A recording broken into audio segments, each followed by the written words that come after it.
ఒక జాతి ఆకాంక్షలకు ప్రతిరూపం మాత్రమే. అదేవిధంగా మిత్రులారా, తెలంగాణ రాష్ట్ర ఆర్థిక పునరుజ్జీవనం మేము అధికారం చేపట్టే నాటికి రాష్ట్ర ఆర్థిక వ్యవస్థ పూర్తిగా విధ్వంసమైంది. 7 లక్షల కోట్ల రూపాయల అప్పుల ఊబిలో తెలంగాణ కూరుకుపోయింది. శాసనసభలో శ్వేతపత్రము పెట్టి వాస్తవాలు ప్రజల ముందు ఉంచాం. రాష్ట్ర సంపద పెంచి పేదలకు పంచడానికి ఆర్థిక పునరుజ్జీవనం జరగాల్సిన అవసరం ఉందని మా ప్రభుత్వం గుర్తించింది. మా ప్రభుత్వం ఆ దిశగా ప్రయత్నం చేస్తుంది. కఠినమైన ఆర్థిక క్రమశిక్షణ పాటిస్తూనే సంక్షేమం అభివృద్ధిలో రాజీ పడటం లేదు. ప్రభుత్వ ఉద్యోగులు పెన్షన్లకు మొదటి తారీఖునే వేతనాలు ఇవ్వడం జరుగుతుంది.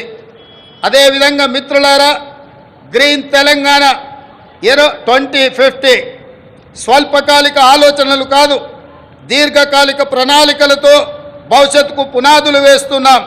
మొత్తం తెలంగాణకు గ్రీన్ తెలంగాణ 2050 మాస్టర్ ప్లాన్ తయారు చేస్తున్నాం.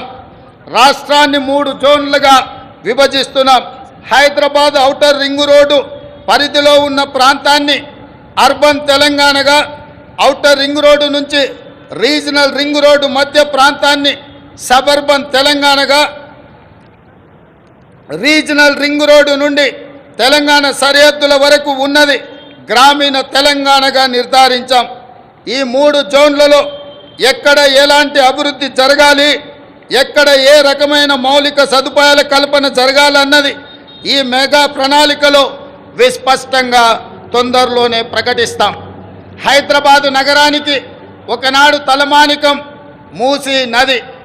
ఈనాడు మూసీ ఒక మురికి కూపంగా తయారవుతే దానిని సుందరీకరించి, మూసీ సుందరీకరణ ద్వారా ఈ హైదరాబాదు నగరాన్ని ప్రపంచ చిత్రపటంలోనే ఒక విశ్వ నగరంగా మార్చడానికి ఈనాడు మా ప్రభుత్వం కార్యాచరణను చేపడుతుంది. మూసీ సుందరీకరణ పథకం ద్వారా పరివాహక ప్రాంతాన్ని ఉపాధి కల్పన జోన్గా తీర్చిదిద్దబోతున్నాం. ఈ పథకానికి ఇప్పటికే 1000 కోట్ల రూపాయలు కేటాయించాం. హైదరాబాద్ బ్రాండ్ ఇమేజ్ని ఈ పథకం మరో స్థాయికి తీసుకెళ్తుందనడంలో సందేహం లేదు. పర్యాటకం, ఆర్థికం, పర్యావరణం ఈ 3 కోణాలు ఇందులో ఉన్నాయి. ఎగువన ఉన్న ఉమ్మడి రంగారెడ్డి, దిగువన ఉన్న ఉమ్మడి నల్గొండ జిల్లాలో సాగునీటి వనరుగా కూడా మూసీ ఉపయోగపడుతుంది. ప్రజల అవసరాలకు తగ్గట్టు మెట్రో విస్తరణ ప్రణాళికలను ప్రకటించాం. రీజనల్ రింగ్ రోడ్డు త్వరితగతిన పూర్తికి ప్రయత్నిస్తాం. తక్కువ ఖర్చుతో ఎక్కువ నీరు ఇవ్వగలిగే సాగునీటి ప్రాజెక్టులకు తొలి ప్రాధాన్యత ఇవ్వడం జరుగుతుంది. రాష్ట్ర ఆర్థిక పునరుజ్జీవానికి అవసరమైన అన్ని నిర్ణయాలు తీసుకోవడం జరుగుతుంది. అన్నిటికంటే ముఖ్యంగా మిత్రులారా, ఈనాడు తెలంగాణ రాష్ట్రాన్ని